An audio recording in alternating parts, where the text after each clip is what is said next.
రాష్ట్రంలో ప్రస్తుతం హాట్ టాపిక్గా మారినటువంటి ఫోన్ ట్యాపింగ్ వ్యవహారం మొత్తం బీఆర్ఎస్ నాయకుల చుట్టూ తిరుగుతుంది. ముఖ్యంగా హరీష్ రావు కావచ్చు, కేటీఆర్ కావచ్చు, వీళ్ళపైన చాలా ఈ మధ్య కాలంలో వైరల్గా మారింది. ఎక్కడ చూసినా ఇదే టాపిక్ మొత్తం మాట్లాడుతున్నారు జనాలు. దీనికి సంబంధించి బీఆర్ఎస్ సీనియర్ లీడర్ ఉన్నారు, మాట్లాడే ప్రయత్నం చేద్దాం. నా చెప్పండి, ఏంది ఈ అంశాన్ని ఎట్లా చూస్తారు? మొత్తం బీఆర్ఎస్ నాయకులు అయితే దీన్ని మొత్తాన్ని ఖండిస్తున్నారు. ఎంతో కొంత నిజం లేనిదే ఇట్లాంటి విషయాలు అయితే బయటకు రాదని చెప్పేసి అందరూ చర్చించుకునేటువంటి అంశం. ఏం చెప్తారు అసలు దీని గురించి? బట్టగాల్చి మీదేసి ప్రూవ్ చేసుకోవాలని అంటే అట్లా అంటే మేము కూడా ఎంత బురద చల్లాలో అంత బురద చల్లుతాం మేము. ఇప్పుడు కేటీఆర్ గారి మీద కానీ హరీష్ రావు గారి మీద కానీ గతంలో వీళ్ళు చేయని ఆరోపణ లేదు. కానీ ఈ 2 సంవత్సరాల నుంచి వాళ్ళు ఇన్ని ఆరోపణలు చేసి ఇన్నిసార్లు విచారణ చేసిన తర్వాత కూడా జైల్లోకి ఎందుకు పంపిస్తలేరు? ఇదొకటి ఆలోచించాలి. ఎందుకంటే ఎవరో ఆఫీసర్లు చేసే పనికి అది అంతటా దేశం మొత్తం ఉంది. ఇప్పుడు సజ్జనార్ కూడా చేసిండని చెప్పి మా ఆర్ఎస్ ప్రవీణ్ కుమార్ గారు చెప్తున్నారు. సజ్జనార్ గారు కూడా చేసిండ్రు అని చెప్తున్నారు. ఏది ఫోన్ ట్యాపింగ్ చేసిండ్రని. అట్లాంటి సజ్జనార్ గారిని జైలు వేస్తారా? అది పోలీస్ వ్యవస్థలో భాగంగా జరిగిన విషయాన్ని అప్పుడున్నటువంటి రాజకీయ నాయకుల మీద ఆపాదిస్తే అట్లంటే మీ ఇప్పుడు రాజకీయ నాయకులు వెళ్తున్నట్ట, బ్యూరోక్రాట్స్ వెళ్తున్నట్ట? నేనేమంటున్నానంటే ఇప్పుడు ఉన్నటువంటి ముఖ్యమంత్రి ఏంటంటే ఆయనకు గుంపు మేస్త్రి అని పేరు పడింది. ఆ మేస్త్రి పేరుకు తగ్గట్టే వ్యవహారం కూడా చేస్తున్నాడు. ఇంగ్లీష్ మాట్లాడితే ఏదో అంటున్నాడు, తిడుతున్నాడు. మళ్ళీ ఇప్పుడు ఆయననే ఇంగ్లీష్లో హార్వర్డ్ యూనివర్సిటీ పోయి నేర్చుకొని వస్తా అంటున్నాడు. ఇప్పుడు ఏంటంటే ఆయన పోయినప్పుడు ఇక్కడ రాజ్యం ఆగమైపోతున్నది. ఆయన వెళ్ళిపోతే ఎక్కడ మినిస్టర్లు ఆగమైపోతారో, ఏడ తినేస్తారో అని చెప్పి మా నాయకుల మీద ఒక సిట్టు విచారణను పెడితే దీంట్లో జనాలు కూడా బిజీ అయిపోతారు. అంటే కావలి పెట్టి పోతున్నాడు, పరిపాలనకి కావలి పెట్టి పోతున్నాడు అనమాట. పోయేటప్పుడు ఎప్పుడైనా మీరు అబ్జర్వ్ చేయండి, దావోస్ పోయినప్పుడు లేకపోతే ఇంకేదన్నా విదేశీ పర్యటన చేసినప్పుడు కావలి పెట్టి పోతాడు అనమాట. అంటే అట్లా పెట్టి పోతే ఏంటంటే ఇక్కడ ఫ్యాన్స్ ఎక్కువ పెరిగిపోవద్దు, వీళ్ళకి మినిస్టర్లకు పెరిగిపోవద్దు, ప్రతిపక్ష నాయకులకు పెరిగిపోవద్దు. సో ఈ స్ట్రాటజీ ఏదైతే ఉందో ఇది పాత స్ట్రాటజీ. ఇది చాలా పాత కాలంలో దొరలు పాటించే స్ట్రాటజీని పాటిస్తున్నాడు. ఇప్పుడు రాజ్యాంగం అమలయ్యే మనకు దగ్గర 76 సంవత్సరాల పైన అవుతున్నది. ఇప్పటికన్నా కానీ అప్డేట్ అయ్యి వ్యవహారం చేస్తే, ఇచ్చిన హామీలు నెరవేరుస్తే ప్రజలు మెచ్చుతారు. కానీ నువ్వు ఇట్లా జైలుకి పంపిస్తా, బెదిరిస్తా, బొంద పెడతా అనంటే కుదరది. మీరు అన్నారు ఎంతవరకు నిజం ఉండొచ్చు అని అంటే, నిజం ఉన్నా లేకున్నా అది ఎవరో చేసిన దాన్ని తీసుకొచ్చి ఈయన మీదేస్తే దాన్ని ప్రూవ్ చేసుకోవాల్సిన అవసరం మా నాయకులకు లేదు. రేపు ఈ హెరాస్మెంట్ మీరు ఏదైతే చేసిండ్రో, మేమున్నప్పుడు ఇటువంటి హెరాస్మెంట్లు ఎప్పుడు చేయలేదు. రేపు కనుక మాకు అధికారం వస్తే ఖచ్చితంగా హరీష్ అన్న చెప్పినట్టు, మా రామన్న చెప్పినట్టు ఏ ఆఫీసర్ ఏ పొక్కలో దూరి దాక్కున్నా కూడా తీసుకొచ్చి చేస్తామని అన్నారు, విచారణ చేస్తామని అన్నారు కదా, అదే పని జరుగుతుంది. కేసీఆర్ గారిని మీరు బద్నాం చేయడానికి ప్రయత్నం చేస్తున్నారు. ఆయన ఆనవాళ్ళని చెరిపేసే ప్రయత్నాలు చేస్తూ ఉన్నారు వీళ్ళు. అది ఎప్పటికి చెరిపోవు. మళ్ళీ మీరు ఓడిపోయి నెక్స్ట్ మేము వచ్చినప్పుడు మళ్ళీ అవన్నీ కూడా మళ్ళీ రిఫార్మ్ చేసి ఇంకా బెటర్గా చేస్తాం మేము. ఇది నేను చెప్పదలుచుకున్నాను. ముఖ్యంగా ఏదైతే ప్రస్తుతం ఇద్దరు సీనియర్ లీడర్స్, ఒక మాజీ మంత్రి కావచ్చు, ఇప్పుడున్న కార్యనిర్వాహక అధ్యక్షుడు, వీళ్ళిద్దరి పైన, తర్వాత కేసీఆర్ పైన కూడా ఇట్లాంటి విచారణ జరిగే అవకాశాలు ఉన్నాయంటే పొలిటికల్ హీట్ అయితే నడుస్తూ ఉంది. దీనిపైన ఏం చెప్తారు? ఆయనకి బేసిక్ ఏంటంటే ఆయన జైలుకి పంపించిన కల్వకుంట్ల కుటుంబాన్ని నేను కనీసం ఒక్కరోజైనా జైల్లో కూర్చోబెట్టాలని ఒక కసి మీద పనిచేస్తున్నాడు. ఎప్పుడైతే మంత్రుల మీద ఆరోపణలు వస్తున్నాయో, ఇప్పుడు నిన్నగాక మొన్న బొగ్గు స్కామ్ అని, ఇది బొగ్గు గన్ల మీద స్కామ్ అని, ఈ మన ఫుట్బాల్ మ్యాచ్ మీద కూడా ఈ మన సింగరేణికి సంబంధించినటువంటి CSR ఫండ్స్ యూజ్ చేసేదని ఈ ఆరోపణలు ఎప్పుడైతే వస్తున్నాయో, ఆ ఆరోపణలు వచ్చినప్పుడల్లా కల్వకుంట్ల కుటుంబం మీద విషం జిమ్మే కార్యక్రమమే ముఖ్యమంత్రి చేస్తున్నాడు. ఓకే, సో వీళ్ళకి ఏం లేదు, హామీలు నెరవేర్చేందుకు డబ్బులు ఎట్లా మొబిలైజ్ చేయాలనో వాళ్ళకు దారి తెలుస్తలేదు. అయితే ప్రభుత్వ భూమి అమ్మాలా లేకపోతే కాలేజ్ భూమి అమ్మాలా? మొన్నటికి మొన్న ఉర్దూ యూనివర్సిటీ భూములు కూడా నేను ఏదో ఒకటి చేస్తా అని చెప్పి అంటున్నాడు. ఇప్పుడు అది దిక్కు లేక ఇప్పుడు ఏం చేస్తున్నాడు, ట్రాఫిక్ చలాన్ల పేరు మీద ఇప్పుడు రేపు మీలాంటి వాళ్ళు నాలాంటి వాళ్ళు రోడ్డు మీద ఏదైనా అర్జెంట్ పని మీద పోతే అది మనం తర్వాత ఎక్స్ప్లెనేషన్ ఇచ్చుకోవడానికి కనీసం కోర్టు నుంచి నోటీస్ అన్న రావాలి కదా. అట్లా కాకుండా డైరెక్ట్ మన అకౌంట్లోకి వెళ్ళి పైసలు గుంజుతా అని చెప్పి ప్లాన్ వేసిండు.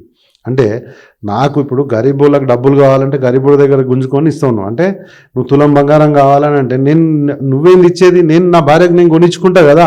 నా దగ్గర పైసలు గుంజి రేపు తులం బంగారం ఇస్తా అని చెప్పంటే నా పెళ్ళానికి కానీ అక్కడున్న గరీబుల భార్యలకు కానీ ఆ తులం బంగారం కొనియడానికి మా దగ్గర దిక్కులేకనా? మా పైసలు గుంజుకొని నువ్వే ఎవడివి ఇచ్చేటందుకు? ఇది మేము అడుగుతున్నాం. సో ఇటువంటి ఏదంటే కావాలని ఖచ్చితంగా దీంట్లో వెనకాల కుట్ర ఉన్నది. ఆయనకి ఏంటంటే ఆ శునకానందం, నన్ను జైలు పంపించిండు, నాకు దోమలు కనిపించిండు, నాకు చిప్పకూడ తినిపించిండు, కాబట్టి నేను ఒక్క రోజన్నా వీళ్ళని జైలు వేయాలని. మీరు మొన్న సినిమా యాక్టర్ల విషయంలో కూడా మీరు చూడండి, అల్లు అర్జున్ పేరు మర్చిపోయినందుకు ఒక రోజు జైలు పంపించిండు. ప్రభాస్ గారి తల్లి సరే బాబు మీరు మళ్ళా మా నాన్నగారే రావాలా అని చెప్పి ఒక గుడి దగ్గర తీసుకొని మాట్లాడితే ప్రభాస్ మూవీకి కూడా మొన్న రేట్లు పెంచేందుకు ఛాన్స్ ఇవ్వలేదు. అంటే దీన్ని బట్టి ఏమర్థమవుతుందంటే బేసిక్గా ఎవ్వరు కూడా కేసీఆర్ పేరు తీయొద్దు. కేసీఆర్ పేరు తీసిందంటే వాళ్ళు ఖచ్చితంగా టార్గెట్ చేస్తాడు. ఆల్రెడీ మంత్రులకు కానీ ఇంకా కింద పనిచేస్తున్నటువంటి పాత ఆఫీసర్లకు కానీ వాళ్ళ కార్యకర్తలకు కానీ ఎవరికన్నా కానీ ఆయన పేరు ఎక్కడ వినబడితే అక్కడ తొక్కుతా అని చెప్పి డైరెక్ట్గా వార్నింగ్ ఇచ్చిన విషయం కూడా మాకు తెలిసింది. మీరు ఎంత తొక్కితే అంత హైట్లో వేస్తాం. నేనేమంటున్నానంటే ఇంత జరుగుతుంది, ప్రతిపక్షాల మీద ఇంత కక్ష నడుస్తుంటే బీజేపీ వాళ్ళు కానీ ఇతర పార్టీల వాళ్ళు కానీ సపోర్ట్కి రావట్లేదు. రేపు మీ పరిస్థితి కూడా అదే అవుతుంది. రేపు మీ పరిస్థితి అయితే మీకోసం మేము వస్తాం, కానీ ఇప్పుడు మీరు రాకపోతే రేపు మీకు కష్టం వస్తే మీరు ఇప్పుడు రాకపోయినా మేమైతే మీకోసం వస్తాం. బీజేపీ వాళ్ళ కోసం చెప్తున్నాను నేను. ఎందుకంటే ప్రజలకు ఇబ్బంది ఉన్నప్పుడు మీరు మాట్లాడతలే, ఖాళీ దేవుడి ఫోటో పెట్టుకుంటున్నారు, మోదీ భజన చేస్తున్నారు తప్ప ఇక్కడ జరుగుతున్న అఘాయిత్యాల మీద అరాచకాల మీద మీరు ప్రశ్నించకపోతే జనాలు మీ మీద కూడా ఉమ్మేస్తారు. ముఖ్యంగా హీరోయిన్ల ఫోన్ ట్యాపింగ్ వ్యవహారం సైతం సిట్ దీని గురించి క్వశ్చన్స్ అడిగినటువంటి సందర్భం ఇది చాలా ఇష్యూగా మారింది. పర్సనల్ డాటాని సైతం మీరు దుర్వినియోగం చేసింది అన్నట్టుగా ఆరోపిస్తుంది. చెప్పడానికి ఎవడన్నా ఏమన్నా చెప్పొచ్చు. ఇప్పుడు ఒకటి, ఆయన తినలేదు, డబ్బులు తినలేదు, లేకపోతే ఇంకేదో స్కామ్లలో ఇరకలేదు. ఒక మనిషిని బద్నాం చేయాలనంటే అయితే తాగుబోతనాలే, లేకపోతే డ్రగ్ ఇష్టానాలి, లేకపోతే వ్యభిచారం అనాలి. ఈ 3 విషయాల్లోనే ఎవరినైనా బద్నాం చేస్తుంది. వయసులో ఉన్నాడు, మంచి చార్మింగ్గా ఉంటాడు, పర్సనాలిటీ హ్యాండ్సమ్ ఉంటుంది, కాబట్టి ఈ ఆడవాళ్ళ విషయంలో బద్నాం చేయొచ్చు ఈజీగా. ఇది పల్లెటూర్లలోకి వెళ్ళి కిందికి వెళ్ళి జరిగే బద్నామీ ఇదే కథ. ఇది ఏందనంటే పాత కాలంలో దొరలు ఇట్లనే చేస్తుండే. ఎవరైనా బద్నాం చేయాలనుకో వాడికి రంకంట కట్టడం. ఈ రంకంట కట్టే పనిలో భాగంగానే హీరోయిన్ల ఫోన్ ట్యాపింగ్ అని చెప్పి చేస్తున్నారు. వాళ్ళు పాపం వాళ్ళు ఎందుకు వస్తారు బయటకు వచ్చి వాళ్ళు క్లారిఫికేషన్ ఎందుకు ఇచ్చుకోవాలి వాళ్ళు? ఇప్పుడు నువ్వు అనవసరంగా ఒక లేడీని బద్నాం చేసినావు. మొన్న కొండా సురేఖ కూడా సమంత మీద ఆరోపణ చేసింది డైరెక్ట్గా, నాగార్జున మీద ఆరోపణ చేసింది డైరెక్ట్గా. తర్వాత సారీ చెప్పింది. తర్వాత వాళ్ళు ఒకటైనరు. ఏంది దీన్ని బట్టి మీరు అర్థం చేసుకోవాలి. ఏంటంటే ఒక యువ నాయకుడు దూసుకెళ్తున్నాడు, వీళ్ళు ఆపితే ఆగుతలేడు.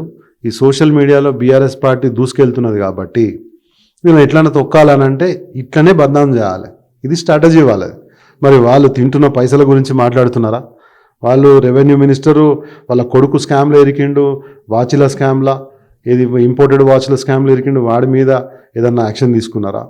పోనీ ఇంకొక మంత్రి వచ్చి మన కోమటిరెడ్డి వెంకటరెడ్డి తాగి అసెంబ్లీకి వస్తాడు, మరి దాని మీద ఏమన్నా యాక్షన్ తీసుకున్నారా? ఇవన్నీ జరుగుతుండగా వీళ్ళ మీద తీసుకున్న యాక్షన్. 10 మంది ఎమ్మెల్యేలు డిఫాల్ట్ అయ్యిండ్రు మొన్న. వాళ్ళు పార్టీ మారిండ్రని చెప్పి ఓపెన్గా వాళ్ళు ఒప్పుకున్న తర్వాత కూడా ఈరోజు మేము ఇంకా బీఆర్ఎస్లోనే ఉంటామని చెప్పేసి అంటే ఈ కేసు వేస్తే కూడా వాళ్ళ స్పీకర్ ఏం చేస్తున్నాడు అండి? అంటే ఈ రూల్స్ లేవు, ఈ ప్రజాస్వామ్యం లేదు. ఈ కాంగ్రెస్ ప్రభుత్వంలో ప్రజాస్వామ్యం చచ్చిపోయింది. మళ్ళీ ప్రజాస్వామ్యాన్ని నిలబెట్టాలంటే బీఆర్ఎస్ పార్టీ అధికారంలోకి రావాలి. కేసీఆర్ గారి మీద చిన్న పిల్లల దగ్గర నుంచి అభిమానం ఉంది ఆయన మీద. ఆయన మళ్ళీ కనబడొద్దు, ఆయనను తిట్టాలి, తిట్టి ఆయనను పలసం చేయాలనే ప్రయత్నాలు జరుగుతూ ఉన్నాయి. సో ఈ ప్రయత్నాలు మేమైతే సహించేది లేదు. మా గద్దెలు గులగొడతా అని ఇంకేదో చేస్తా అని చెప్పి చెప్తున్నావు నువ్వు. ఇది ఆంధ్ర వ్యతిరేక పార్టీ, తెలంగాణ వ్యతిరేక పార్టీలను మళ్ళా తెలంగాణ తీసుకొచ్చే ప్రయత్నంలో భాగంగా మొన్న కూడా ఏమన్నాడు, టీడీపీని మళ్ళీ తీసుకొస్తేనే కేసీఆర్ మన ఎన్టీఆర్కి ఘనమైన నివాళిచ్చినట్టు అని ఒక మాట అన్నాడు. మీరు అర్థం చేసుకోవాలి ఏందనంటే దీంట్లో బద్నాం చేయాలి అని అంటే రంకు అంటగట్టాలి. బురదేస్తాం మీ మీద బురదేస్తే మీరే కడుక్కోవాలి. అట్లా నేను కడుక్కోకుండా తిరిగినా అనుకో అవి బురద ఉన్నది నిజమే అని అనుకుంటారు. సో మేము ప్రశ్నించే ప్రతిసారి ఇప్పుడు ఈ తిడతాడు, ఓ వారం రోజులు మేము తిట్టాలి, మళ్ళీ తిడతాడు, మళ్ళీ వారం రోజులు మేము తిట్టాలి. బట్ ఇది డైవర్షన్ పాలిటిక్స్ చేస్తున్నాడు ఈయన. ఏదైనా రుజువులు ఉంటే మీకు పేపర్ మీద బాధాప్తా ఉంటుంది కదా, ఉంది చేసినావు కానీ లోపల వేసేయాలి కదా. మరి ఎందుకు ఇన్ని సంవత్సరాలు తాత్సారం? ఎందుకనంటే జిహెచ్ఎంసీ ఎలక్షన్ వచ్చినప్పుడు, లేకపోతే స్థానిక సంస్థల ఎలక్షన్లు వచ్చినప్పుడు, లేకపోతే ఎమ్మెల్సీ ఎలక్షన్లు వచ్చినప్పుడు ఈ డ్రామాలు యూజ్ చేసుకోవాలి అంతే తప్ప దీనికి ఏ రోజు కూడా దీనికి ఎండ్ కార్డు ఉండదు. మీరు చూడండి, ఈ సీరియల్ లాగా పోతూనే ఉంటుంది, సీరియల్ లాగా కంటిన్యూ ఎపిసోడ్స్ ఉంటాయి. మేము భయపడేది లేదు. పార్టీ ఫిరాయింపుల అంశం ప్రస్తుతం హాట్ టాపిక్, అది కూడా నడుస్తూ ఉంది. ముఖ్యంగా సేమ్ బీఆర్ఎస్లోనే ఉన్నారని చెప్పేసి స్పీకర్ చెప్పినటువంటి అంశం. దాదాపు 7 మంది వాళ్ళకి క్లీన్ చిట్ ఇచ్చారు. ప్రస్తుతం ఇంకొక 3 నడుస్తూ ఉంది. దీనిపైన ఏం చెప్తారు? ముఖ్యంగా బీజేపీ సైతం అదే మాట అంటుంది. ఎందుకు ఇట్లా చేస్తున్నారు అని చెప్పి మళ్ళీ కోర్టుకు వెళ్తున్నటువంటి సిచ్యువేషన్. ఇప్పుడు సరే, ఒక బాన్స్వాడకు సంబంధించిన నియోజకవర్గంలో పోచారం గారు పార్టీ మారిండు అనేది మాకు ఇక్కడ తెలుసు, మాకు ప్రత్యక్షంగా తెలియదు. అక్కడ అన్న వాళ్ళు చెప్తే మేము వింటాం. కానీ బాన్స్వాడలను అయితే తెలుసు కదా, బాన్స్వాడలను అయితే అతను ఏ పార్టీకి సంబంధించి పనిచేస్తున్నాడు, ఏ పార్టీలో అధికారికంగా పదవి అనుభవిస్తున్నాడు, వాళ్ళ పిల్లలు వాళ్ళు ఏ పార్టీకి ఓటేయమని చెప్తున్నారు స్థానిక ఎన్నికల్లో అనేది క్లియర్గా అక్కడున్న వాళ్ళకైతే తెలుస్తుంది కదా. 10 మంది ఎమ్మెల్యేలు పార్టీ మారినంటే 10 నియోజకవర్గాలలో ప్రజలకైతే తెలుసు కదా. మరి ఇంత ఓపెన్గా మళ్ళీ మీ ట్రెజరీ బెంచెస్లోనే కూర్చుంటున్నారు. మీ ట్రెజరీ బెంచెస్ అంటే ఏంది? రూలింగ్ పార్టీ కూర్చునే బెంచెస్ని ట్రెజరీ బెంచెస్ అంటారు. ట్రెజరీ బెంచెస్లో కూర్చుంటున్నారు వీళ్ళు.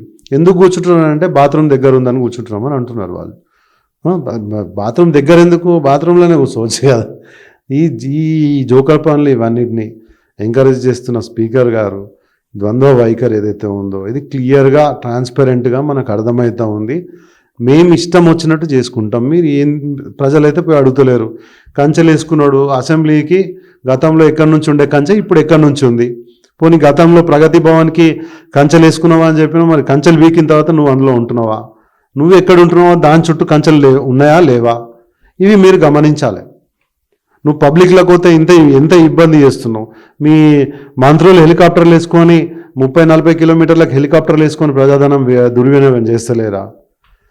ఒకటి ఏంటంటే ప్రజలు మా మీద కోపంతో మమ్మల్ని ఓడగొట్టారు, మేము ఓడిపోయినాం. 2 సంవత్సరాలు అవుతుంది, మేమేం మాట్లాడతలే. ఇంకా మళ్ళా మా మీదనే నువ్వు ఆరోపణలు చేసుకుంటూ ఇంకా నువ్వేం చేస్తున్నావు అది చెప్పు కదా. నువ్వు ప్రజాపాలన పేరు మీద తీసుకున్న దరఖాస్తులకు దానికి ఏమి ఇచ్చినావు? నువ్వు కంక్లూజన్ ఏమి ఇచ్చినావు? దానికి సంబంధించిన అప్లికేషన్లు ఎక్కడున్నాయి? మళ్ళా ఎందుకు పిలిపించుకుంటున్నావు? 2-3 సార్లు టెంట్లు వేసుకొని ఎందుకు అప్లికేషన్లు తీసుకుంటున్నావు? ఇది చెప్పాలను. ఇది చెప్పడానికి చేత కాదు. డబ్బులు మొబిలైజ్ చేయడం ఎట్లనో చేత కాదు. బిచ్చం ఎత్తుకోవడం ఎట్లనో కూడా చేత కాదు నీకు ప్రజలకు చేయడానికి. అప్పు ఎట్లా పుట్టేయాలనో కూడా నీకు తెలివి లేదు. ఇవన్నీ చేసుకుంటూ ఈ పార్టీలు మారిన దౌర్భాగ్యాలను మళ్ళీ మీరు సపోర్ట్ చేసుకుంటా వాళ్ళని వెనకేసుకొచ్చుకొని ఇంకా ఇంకా ఇంకా రోజు ఇంకా కిందికి పాతాళానికి మీరు పడిపోతున్నారు తప్ప ప్రజలు మిమ్మల్ని మెచ్చే పరిస్థితి అయితే ఇప్పుడు అసలు లేదు.